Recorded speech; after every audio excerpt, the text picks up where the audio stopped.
علي كل عورة وأنا أحصي ويعظم النعمة علي فلا أجازي فكم من موهبة هنيئة قد أعطاني وعظيمة مخوفة قد كفاني وبهجة مونغة قد أراني فأثني عليه حامدا وأذكره مسبحا الحمد لله الذي لا يهتك حجابه ولا يغلق بابه ولا يرد سائل ولا يخيب آمل الحمد لله الذي يؤمن الخائفين وينجي الصالحين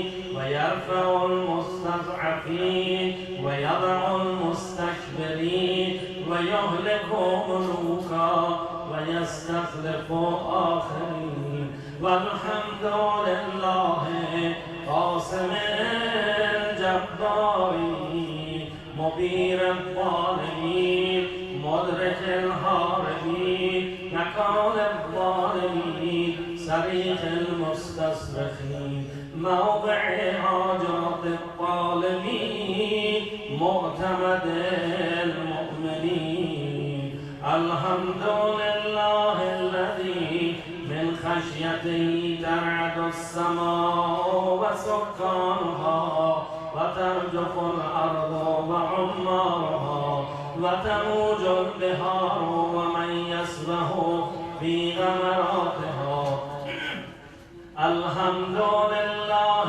الذي هدانا لهذا وما كنا لنهتدي لولا أن هدانا الله الحمد لله الذي يخلق ولم يخلق ويرزق ولا يرزق ويطعم ولا يطعم ويميت الأحياء ويحيي الموتى وهو حي لا يموت بيده الخير وهو على كل شيء قدير اللهم صل على محمد عبدك ورسولك وأمينك وصفيك وحبيبك وخيرتك من خلقك وحافظ سرك ومبلغ رسالاتك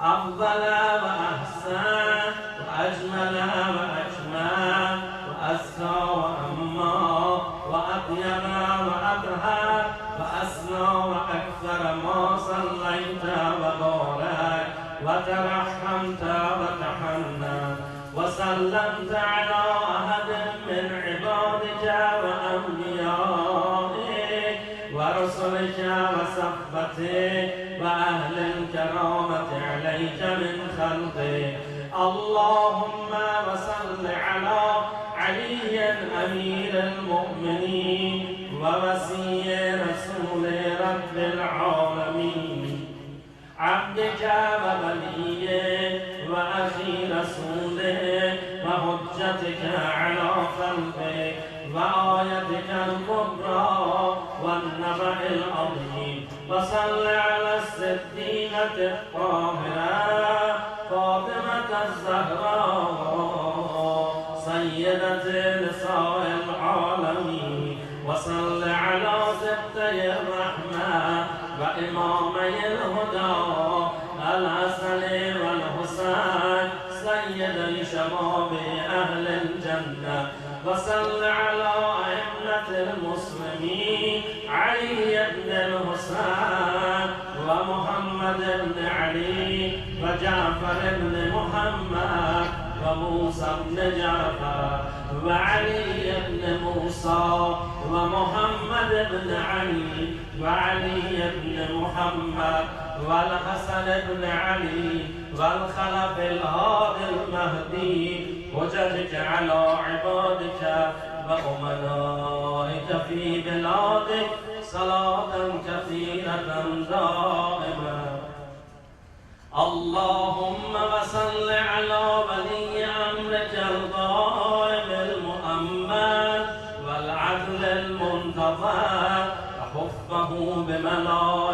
المقربين وأيده بروح القدس يا رب العالمين. اللهم اجعله الداعية إلى كتابك والقائم بدينه، استخلفه في الأرض كما استخلفت الذين من قبله، مكن له دينه الذي ارتضيته له، أبدله من بعد خوفه أمنا، يعبدك لا يشرك بك شيئا. اللهم أعزه وعزز به، وانصره وانتصر به، وانصره نصرا عزيزا، وافتح له فتحا يسيرا، واجعل له من لدنك سلطانا نصيرا. اللهم أظهر به دينك وسنة نبيك حتى لا يستخفي بشيء من الحق مخافة أحد من الخلق. اللهم إنا نرغب إليك في دولة كريمة تعز بها الإسلام وأهله، وتذل بها النفاق وأهله، وتجعلنا فيها من الدعاة إلى طاعتك والقادة إلى سبيلك، وترزقنا بها كرامة الدنيا والآخرة.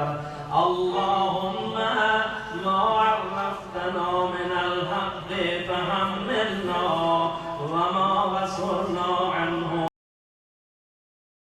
اللهم المم به شأثنا، واشعب به صدعنا، واكتب به فتحنا، وكثر به ذلتنا، وعزز به ذلتنا، واغني به عائلنا، واقضي به عن مقرننا، واجبر به فقرنا، وسد به خلتنا، ويسر به عسرنا، وبين به وجوهنا، وفك به أسرنا، وأنجه به طلبتنا، وأنجز به مواعيدنا، واستجب به دعوتنا، وأعطنا به سؤلنا، وبلغنا به من الدنيا والآخرة آمالنا، وأعطنا به فوق رغبتنا، يا خير المسؤولين وأوسع المعطين. اشف به صدورنا، وأذهب به غيظ قلوبنا، واهدنا به لما اختلف فيه من الحق بإذنك، إنك تهدي من تشاء إلى صراط مستقيم. وانصرنا به على عدوك وعدونا إله الحق آمين. اللهم إنا نشكو إليك فقد نبينا صلواتك عليه وآله، وغيبة ولينا، وكثرة عدونا، وقلة عددنا، وشدة الفتن بنا، وتظاهر الزمان علينا. وصل على محمد وآل محمد، وأعنا على ذلك بفتح منك تعجله، وبضر تكشفه، ونصر تعزه، وسلطان حق تظهره، ورحمة منك تجللنا، وعافية منك تلبسنا برحمتك يا أرحم الراحمين. اللهم برحمتك بالصالحين فأدخلنا، وفي عليين فارفعنا، وبكأس من معين من عين سلسبيل اسقنا ومن الحور العين برحمتك فدمجنا ومن البلدان المخلدين كأنهم لؤلؤ مكنون فأخدمنا ومن ثمار الجنة ولحوم الطير فأطعمنا ومن ثياب السندس والحرير والاستبرق فألبسنا وليلة القدر وحج بيتك الحرام وقتلا في سبيلك فاغفر لنا وصالح الدعاء والمسألة فاستجب لنا وإذا جمعتنا الأولين والآخرين يوم القيامة فارحمنا وبراءة من النار فاكتب لنا وفي جهنم فلا تضلنا وفي عذابك أمامك فلا تبتلنا ومن الزقوم والضريع فلا تطعمنا ومع الشياطين فلا تجعلنا وفي النار على وجوهنا فلا تكفرنا ومن ثياب النار وسرابيل القطران فلا تلبسنا ومن كل سوء يا لا إله إلا أنت بحق لا إله إلا أنت فنجنا آمين رب العالمين.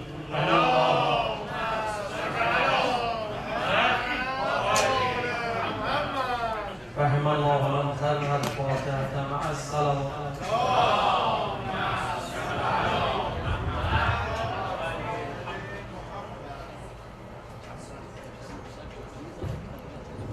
Assalamu alaikum wa rahmatullah. Taqabbalallahu a'malkum inshallah. Please include every Muslim in the world, and especially the ones who are ill and sleeping in the hospitals, like our dear brother Dr. Ulu. Your prayers inshallah this very blessed night. I would like to do some dua for all the Muslims today. Bestow all the Muslims in the world peace and happiness. Oh Allah, please bestow all the Muslims in the world prosperity and good life. Oh Allah subhanahu wa ta'ala, forgive all our sins and all the Muslims in the world, in particular the followers of Ahlul Bayt. Tonight's dinner was sponsored by our dear brother Mr. Amir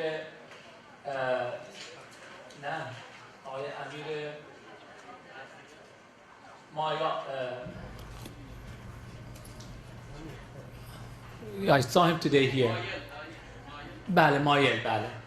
امشب جناب آقای مایل و خانواده محترمشون متبنی افطار امشب بودن. خداوند انشالله به ایشون و خانواده محترمشون طول عمر با عزت و سلامتی عطا بکنه. خدایا مریضان اسلام شفا عطا بفرما.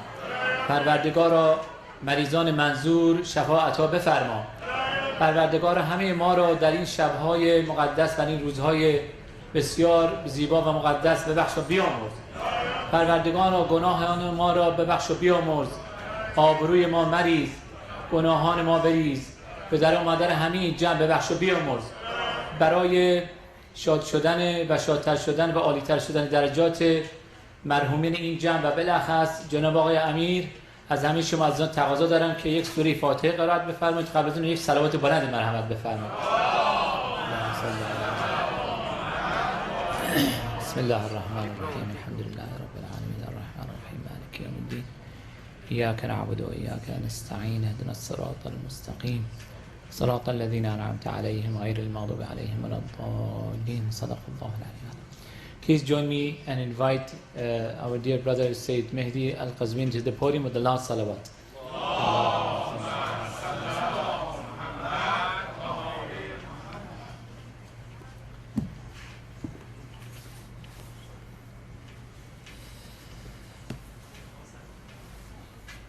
السلام عليكم ورحمة الله وبركاته. بسم الله الرحمن الرحيم الحمد لله رب العالمين والصلاة والسلام على أشرف الأنبياء والمرسلين حبيب إله العالمين أبي القاسم المصطفى محمد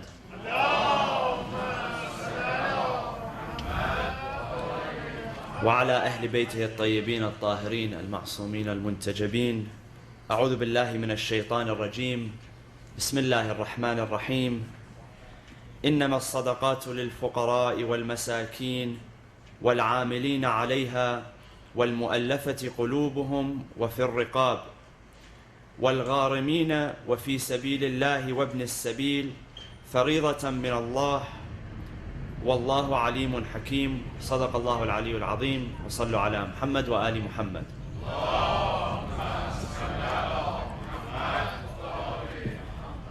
Chapter number 9, Surah At-Tawbah, describes a series of events which takes place during the latter part of the life of the Prophet. Specifically with the events which take place before, during, and after the conquest of Mecca, which is referred to as Al-Fath. And there's a separate chapter in the Quran which goes by this name, Surah Al-Fath, where Allah tells the Prophet, that begins the chapter by telling the Prophet that we have bestowed upon you, or we have granted you, a great victory. Inna fatahna laka fathan mubina. There's also another chapter in the Quran which also describes the state of people when they see the victory of the Muslims. And that is Surah An-Nasr, إِذَا جَاءَ نَصْرُ اللَّهِ وَالْفَتْحِ, also towards the end of the Quran. But a longer chapter is chapter number 9, Surah At-Tawbah, which we've mentioned a number of times. And the verse which I just read describes categories of people that are deserving of the sadaqat, the charity. Now, there are different descriptions to this type of charity in the Quran. We have different types of charity. So we have one type of sadaqah, one type of charity is zakatul fitra, which we pay on the day of Eid, at the end, Eid al-Fitr, at the end of the month of Ramadan. And this is paid by the head of the household, and the amount is designated, and it is to be paid to those who are poor. This is one type of sadaqah.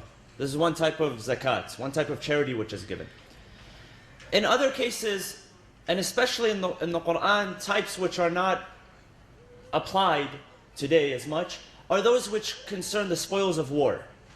When there is battle between Muslims and non-Muslims, and when there is spoils of war, as was very frequent during the life of the Prophet, those spoils and some of them which are considered charity are divided in certain ways. And this is what the Quran speaks about. Now, this comes these verses are revealed during the event of the Battle of Hunayn. And this battle, Hunayn, is also mentioned by name in the Quran. And the reason I want to speak a little bit about this battle and why these verses were revealed is because if you read the description, it's very telling of human nature. When human beings find themselves in a state of pride. And the Quran warns us against having pride, being overly proud of ourselves, overly proud of our accomplishments, what we have done in the past. See, human beings, we have a tendency to stick to the past, whether it's good or whether it's bad. Some people, they live in the past. You know, they talk about what they did in college or what they did in high school, and for the next 30 or 40 years in life, they talk about what they did in college and what they did in high school. There's nothing beyond that. There's nothing about what they're doing now or the future. And some people, when something bad happens in their life, they live in the past. They're always perpetually living in the past. They never forget what has happened to them.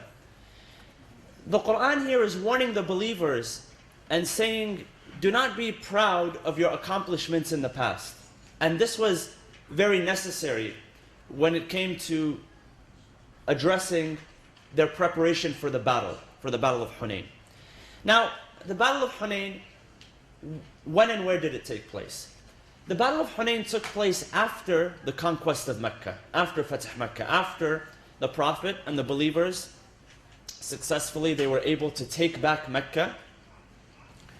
And of course, the first year that the Muslims wanted to come from Medina to Mecca, they could not enter Mecca. They could not come in as people who were reclaiming the city. But they wrote a treaty with the non-Muslims. They went back to Medina and they came back the next year. When they came back the next year, they were able to conquer Mecca. When Mecca was conquered, there was a tribe which lived in an area outside of Mecca. This area is called At-Ta'if, and the Prophet had visited At-Ta'if before. Ta'if was known for being, I guess it had better weather than Mecca, and there were orchards and vineyards and gardens, and at that time, At-Ta'if was not occupied, but the residents of At-Ta'if were a tribe by the name of Hawazin. And Hawazin were polytheists. So what did Hawazin do, this tribe? Once they heard that the Muslims took over Mecca, they began to mobilize. They began to mobilize an army.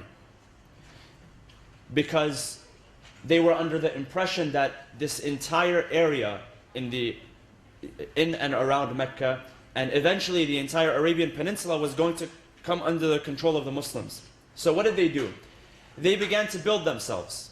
They began to mobilize their armies. They began to prepare for battle.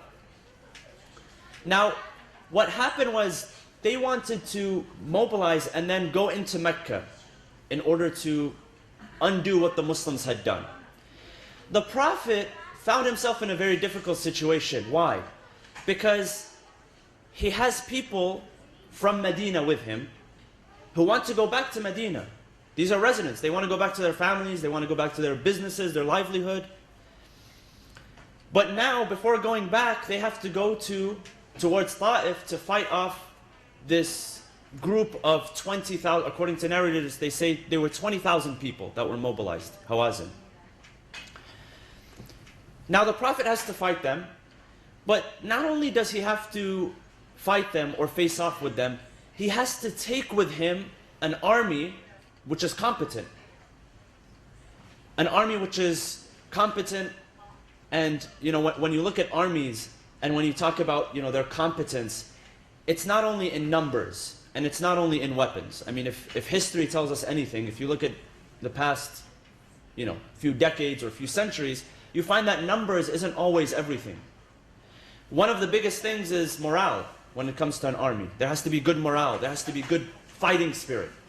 So the Prophet was dealing with the Muslims who, of course, they had a huge morale booster, and that was what? That they had just conquered Mecca. They had just come back to Mecca. But in order to go back and face off with Hawazin, he had more numbers. He had to bring more numbers. So who did he bring in? He brought in the people of Mecca that were able to fight. But this posed a problem. Why? Because not all of the people of Mecca, when the Prophet came in, they had to welcome the Prophet. Why? They had no other choice. There was nowhere else to go. They couldn't resist anymore. They fought against the Prophet a few wars and a few battles, but now when the Prophet came to Mecca, they had to surrender. They had to submit. And some of them didn't like that. When finally they cornered one of them, when they cornered Abu Sufyan, and the Prophet approached him, and he told him to say the proclamation, the Shahadatain, the two testaments. He said, bear witness that there is no God but Allah, and bear witness that I am the final messenger. Ashhadu an la ilaha illallah wa ashhadu anna Muhammadan Rasulullah. Very simple statement. So Abu Sufyan, coming from a staunch Arab pagan background, his reply was that the first testament I will accept. The second one is hard for me to swallow. But history records that he was a Muslim, and some say he became a great Muslim, so on and so forth. Some of them had not accepted Islam. So what happened? The Prophet took them with him to fight against Hawazin in the Battle of Hunayn. So the Prophet had an army of people who were very, very loyal, the ones that came from Medina, his family members, his Ahlul Bayt, his companions who stood by him in battle. And another portion of his army were people who had just accepted Islam, or were reluctantly had accepted Islam, or some people who had not even accepted Islam, but they wanted to fight against Hawazin because they wanted to protect Mecca. So the Prophet took them with him. Now the Quran says the following. It says in Surah At-Tawbah that remember the day of Hunayn, that you went there with a state of pride. You were very proud of yourself. Why? Because you had just accomplished something great. You had taken over Mecca. Finally, you had taken over Mecca, so now you're full of pride. You're full of this sense of, I've done something. I've done something great, and now nothing can stop me. Now, this type of mentality is very dangerous, as you can see, because the Muslims had done this before. They won in the Battle of Badr early on, when they were only 313 people, and they fought an army of over 1,000 people. They were proud of themselves. They were great. What happened in the next battle, the Battle of Uhud? They lost, because they lost focus of what was important. And they had their eye on, of course, without going into too much detail, the Battle of Uhud, they had their eye, some of them had their eye on the spoils of war, and so they abandoned their posts. The Prophet had told them to stay on top of the mountain of Uhud, but they abandoned their posts. So when they left, the army came from behind, and they clashed, and people thought the Prophet died. The Muslims lost that battle, the Battle of Uhud. Now, history was going to repeat itself again. The Muslims have conquered Mecca, and they're full of pride again. But what happens when they come to the Battle of Hunayn? Mixed emotions. Now they have an army facing off with them of 20,000 people. The Muslims were about 12,000 people, so a pretty formidable force. But they had to go to Ta'if, which was territory which they were unfamiliar with. If you've ever seen an army going to territory, they go to a country and they're not familiar with the territory, most of the time that army loses when they want to fight against the natives in their own territory. It doesn't work. So that's what happened with the Muslims. The Prophet mobilized them. They went to meet against this army of 20,000. And this army of 20,000 was commanded by a young man who was 30 years old. So what did he do? He took out everyone. He took out the men and the women and the children and the cattle. All of them to fight against the Muslims. So what did he do?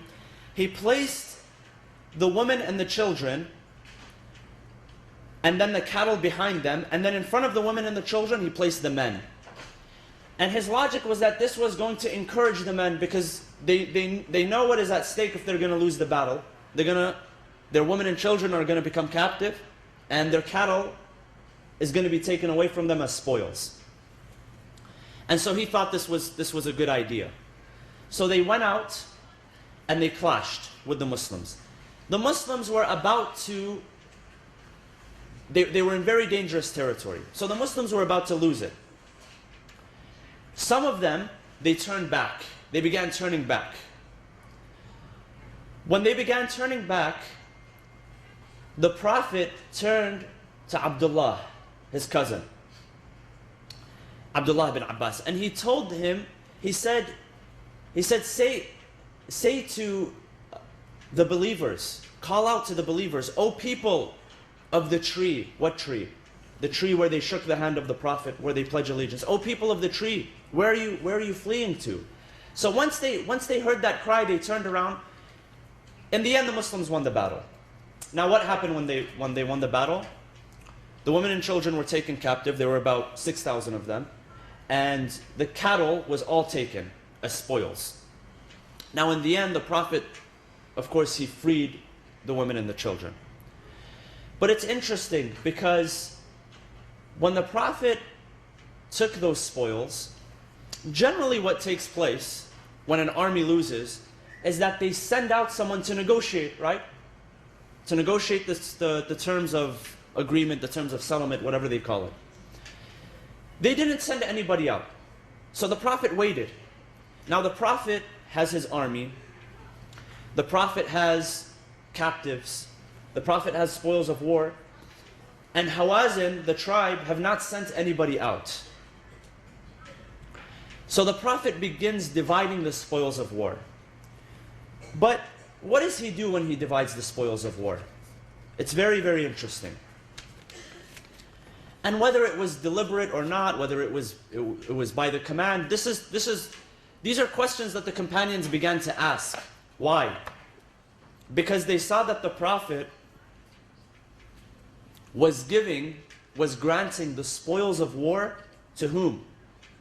Was he granting it to the people that came with him from Medina, who came to Mecca, who left their families and their homes and their businesses and their livelihood, came to conquer Mecca and then go back, and then fight another army and then go back home? Did he give it to them? He didn't give it to them. Who did he begin giving the spoils of war to? The people of Mecca who had joined him in battle, who some of them had not even accepted Islam yet, or the ones that had accepted Islam were so-and-so. What does the Quran refer to these people as? And this is in Surah At-Tawbah. This is chapter number 9, verse 60. This is the revelation. The revelation says, Bismillah ar-Rahman ar-Rahim, إِنَّمَا الصَّدَقَاتُ لِلْفُقَرَاءِ That the sadaqat, that this charity that you're getting, لِلْفُقَرَاء, number one is for the poor. وَالْمَسَاكِينَ. And what's the difference between fuqara and masakin? Fuqara are the ones that are poor. Masakin are the ones who, not only are they poor, but they don't possess anything. They have nothing. So sometimes a person can possess something. They can have a house and a car, but they're still considered faqir. That's why when we give zakat al-fitra at the end of the month of Ramadan, who is deserving of zakat al-fitra? Who is on the receiving end? Fuqara. People who are poor, not that they have nothing. They may have a home, they may have a car, they may have a livelihood. A faqir in jurisprudential terms is a person who does not have enough income coming in to fully support themselves and their family. That's what a faqir is. So maybe they have a salary, something coming in, an income, but it's not enough to sustain themselves. There has to be some sort of outside help coming in. That's the definition of a faqir. Masakin are the ones that, no, they're worse off than that. They have nothing. They have absolutely nothing. So it says, إِنَّمَا الصَّدَقَاتُ لِلْفُقَرَاءِ وَالْمَسَاكِينَ. There's 8 categories. وَالْعَامِلِينَ عَلَيْهَا. What is الْعَامِلِينَ عَلَيْهَا? The ones who gather those funds. The ones who go out and gather those funds. وَالْعَامِلِينَ عَلَيْهَا. This is the third. وَالْمُؤَلَّفَةِ قُلُوبُهُمْ. Al-mu'allafati qulubuhum means what? Those who their hearts need to be reconciled. Meaning that they've accepted the faith, but they're sort of, they don't really know where they are. They're sort of questioning themselves. They're not fully committed, for whatever reason it is. This is the group that joined the Prophet from Mecca and came to the Battle of Hunayn. Hawazin. They are referred to as al-mu'allafati qulubuhum. So they accepted Islam, but there's some reluctance. When Abu Sufyan accepted Islam, was it completely, wholeheartedly, he wanted to accept Islam? Or was it with reluctance? It was with reluctance. Not only him, but his tribe. The people that were with him. The Meccan elders. Why? Why reluctance? Because accepting Islam meant that you had to be fair, you had to be just, you had to be equal, there was no favoritism. Everybody was considered your brother and sister, and that didn't really sit well with them. So because it didn't sit well, they were very reluctant. And the Quran refers to these people as al-mu'allafati qulubuhum, the ones who their hearts need to be reconciled. How do you reconcile their hearts? The Prophet took the spoils of war and he gave it to them. He started giving them materials because he knew that they were not at a level of faith where they can stand alone by themselves. That they needed some sort of incentive. Sometimes you have to give a child an incentive. You tell him, if you do good, in school, if you get good grades, then, I'll buy you something. I'll buy you I don't know, a banana, whatever. Or something that they have their eye on, something of value. This is because that the child, if you leave him alone, he or she doesn't really care about getting good grades or not, because they don't know what's going to come out of it, or whatever. Their mind is somewhere else. Their heart is not in it. So you need to reconcile their hearts by giving them something, a material, which is not evil. This isn't bribing. Some people, they mix bribes with incentives. And I'll tell you something. When we talk about bribe, the type of bribe which is not allowed in Islam, if you go back to the books of jurisprudence, halal and haram, if you go back to the books of fiqh, the type of bribe which is not accepted, which is not allowed, is when if you give somebody a bribe to judge in your favor, such as a judge. When you come to a judge and you give them something to judge in your favor, that's referred to as rashwa. That's referred to as bribe, and that's not allowed. Sometimes you give somebody an incentive to do something. It's not a bribe, it's an incentive. Okay? Please follow the rules. Don't take it from me and going out giving, incentives to everyone to do things for you. Please exercise good judgment. But I'll give you an example. If you go to some countries around the world, if you don't give the person something sweet, then your entire life is on pause. There's nothing that you can do. There has to be something sweet in the deal. You know what I'm talking about. This is not necessarily, it's not necessarily forbidden. This is simply an incentive because the person's heart is not in it. They don't want to do it out of their kindness of their heart. And that's very, very important, that when someone does something, that they do it from the kindness of their hearts. Tib al-nafs, this is what we call. There's a hadith that says that the mal, the property or the belongings of a Muslim is not allowed for you to take unless it is offered from tib al-nafs, from the kindness of his heart. So if it's taken, without the kindness of his heart, meaning it's not voluntary from him, then beware of that. Another saying, it says, al-ma'khud haya'an kal-ma'khud ghasban, that if you take something, if you put someone in a difficult position, and out of that person's haya, they're embarrassed not to give, they give it because they are embarrassed not to give, and not from the wholeness of their heart. It is as if you are usurping that thing from them. It is as if it is ghasb, right? Because some people, they simply will not refuse. They will not say no. So the hadith is saying, don't insist on a person who you know is not going to refuse. Al-mu'allafatu qulubuhum, the people who their hearts need reconciliation. These are the people that the Prophet began giving the spoils of war to. So he gave to Abu Sufyan. When Abu Sufyan received, and the Prophet was giving them very generously. I mean, the portions that he was giving was 100 camels and 200 camels to each person. So he gave 100 camels to Abu Sufyan. Abu Sufyan says, I have two sons. Abu Sufyan had two sons, Yazid and Muawiyah. He said, what about them? The Prophet gave. The Prophet did not refuse. The Prophet gave each one 100. Other people came. The Prophet also gave them. There were a few Meccan tribal elders, Suhail ibn Amr, Safwan ibn Umayyah. These were the Meccan elders that refused to accept Islam before, that fought against the Prophet, but now they were with the Prophet. But they had accepted Islam, but they weren't there wholehearted. And so the Prophet had to give them incentives. See, the Prophet understood as a leader. He was very wise. He understood that some people, he knew that their hearts were there. Their hearts were in. And they were there till the end. That no matter what happened, they were going to stick by the side of the Prophet. And he had tested these people time and time again. Again, the Battle of Hunayn takes place a few years before the Prophet passes away. Before that, there were a number of battles. There were a number of situations which took place where it was proven to the Prophet that his close circle, his family members, his Ahlul Bayt, and his close companions regardless of what would happen, they were going to stick by his side. And that's why when it came to giving bonuses, when it came to giving incentives, in this particular case, he wanted to test them. So what did he do? And this was all, of course, by the command of God. He gave to the ones who their hearts were sort of weak and they needed to be reconciled. But he didn't give to the people that came with him from Medina. Now imagine you're in this situation where you're with the Prophet and you come to Mecca, you leave your livelihood, your family, everything, conquer Mecca, and now instead of going back, you have to fight a battle.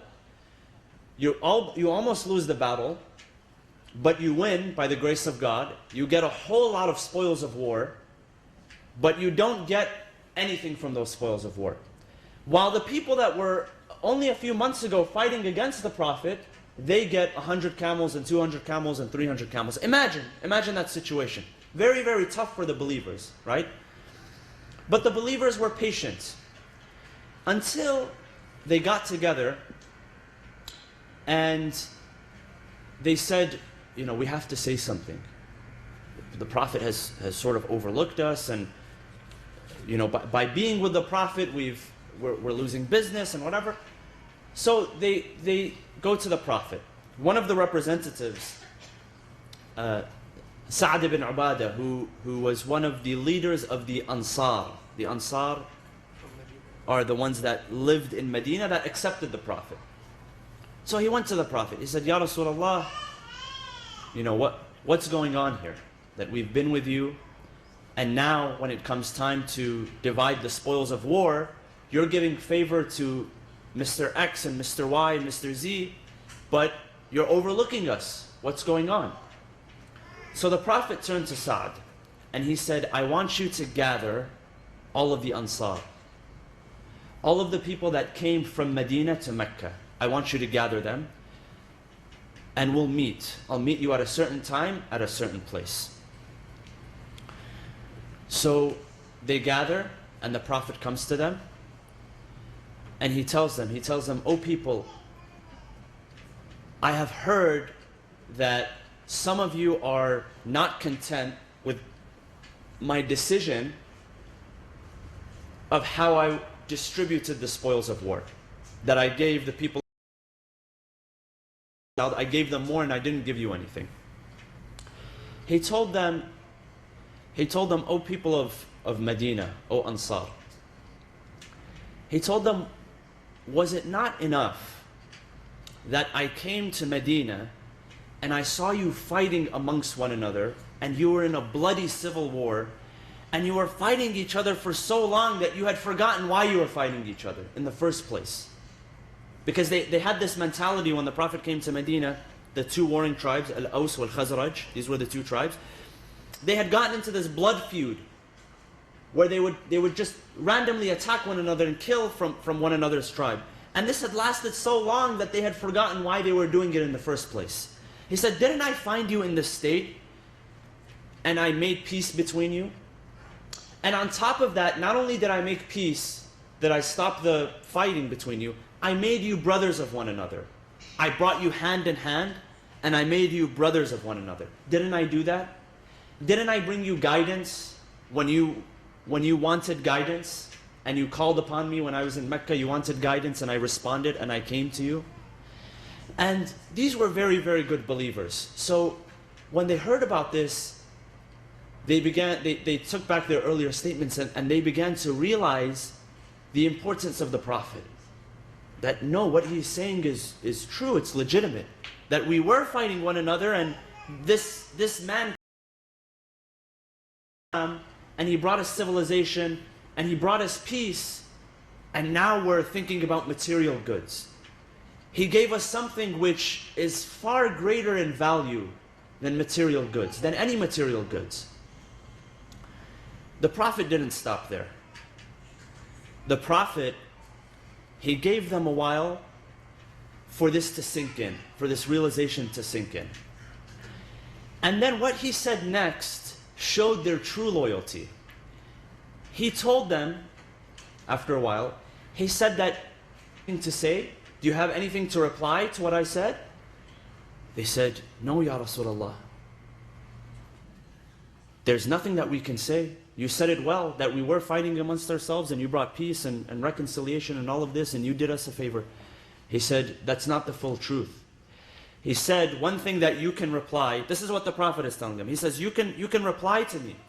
You can say that in the same way that you brought us peace, we also gave you safe haven when you were running away from your own tribe who had fought against you and they had plotted to assassinate you. We gave you safe haven. When you could not find safe haven anywhere else, you came to us and we saved your life. So the Prophet is telling them how to reply to him. So what is the Prophet doing here? The Prophet is showing them, he takes it one step further. He says that in the same way I have favors upon you, you have favors upon me. You know, sometimes when you have a special relationship with someone and the relationship is to the extent where materials don't really matter anymore. Where you say, you know, if you know, you borrow money from one another or something like that, it doesn't really make that much of a difference because there's a very special bond, there's a special relationship between you and that person. The Prophet is saying that there's such a special relationship between myself and you guys that no material, nothing at all can come in between us. And so at that moment they began to weep, all of them, they began to weep. And they said, "Yes, Ya Rasulullah, you taught us a very valuable lesson here." He said that your hearts are not like the hearts of these people. Your hearts do not require reconciliation. You accepted me when I had nothing to bring, when I had no materials or anything like that. And so they came to this very great realization.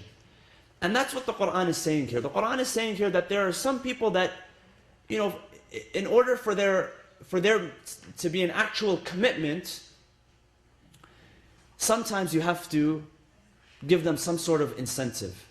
You have to give them some sort of bonus. And that's why the Quran talks about heaven and hell. That for those who do good, there is heaven waiting. You go there and you have a castle, and you have an all-you-can-eat buffet, and you have beautiful people, and you have streams of wine, and so on and so forth. Why? Why does the Quran describe the paradise in this way? Often, frequently. It's because we're driven by materials. In this world, we're materialistic people. We are driven by materials. And at the same time, the Quran tells us of the hellfire, that if you don't do it, well, there is also a negative connotation. And that's why in the hadith, which is attributed, I believe, to Amir al-Mu'mineen alayhi salam, he says that, "My Lord, I did not worship you," and it might be included in a dua as well, that I did not worship you because I wanted your paradise. Because I wanted paradise. That's not the reason why I worship you. And I didn't worship you because I was afraid of the hellfire.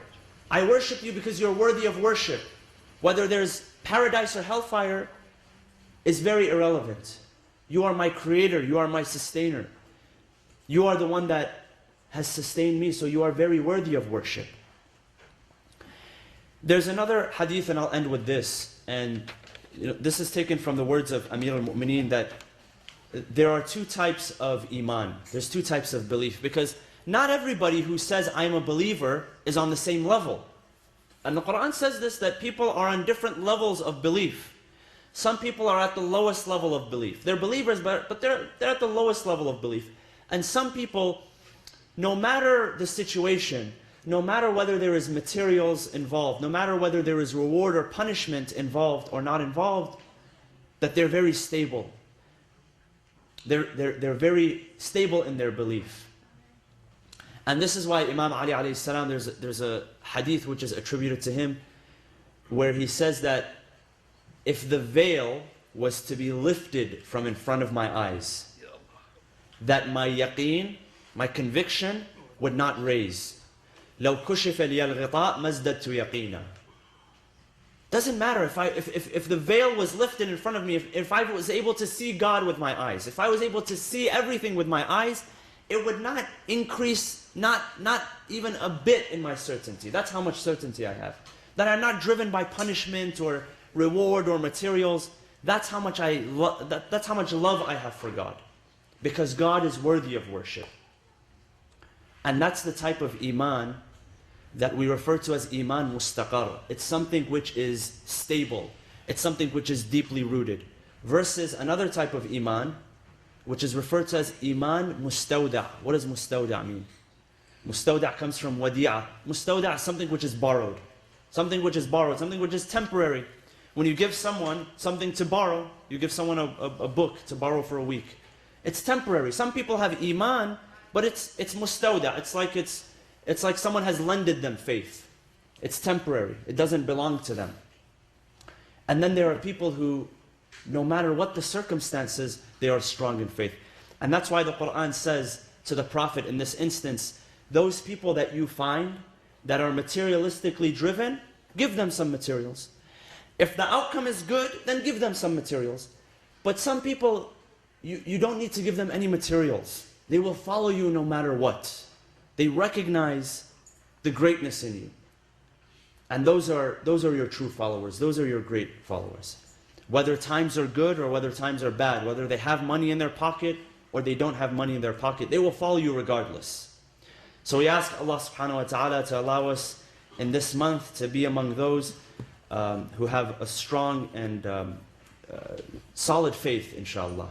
We ask Allah subhanahu wa ta'ala to not allow anything to bring our faith down or to shake our faith. بسم الله الرحمن الرحيم اللهم اغفر للمؤمنين والمؤمنات والمسلمين والمسلمات الأحياء منهم والأموات تابع بيننا وبينهم بالخيرات إنك مجيب الدعوات إنك قاضي الحاجات إنك على كل شيء قدير برحمتك يا أرحم الراحمين وصلى الله وسلم على سيدنا محمد وعلى أهل بيته الطيبين الطاهرين.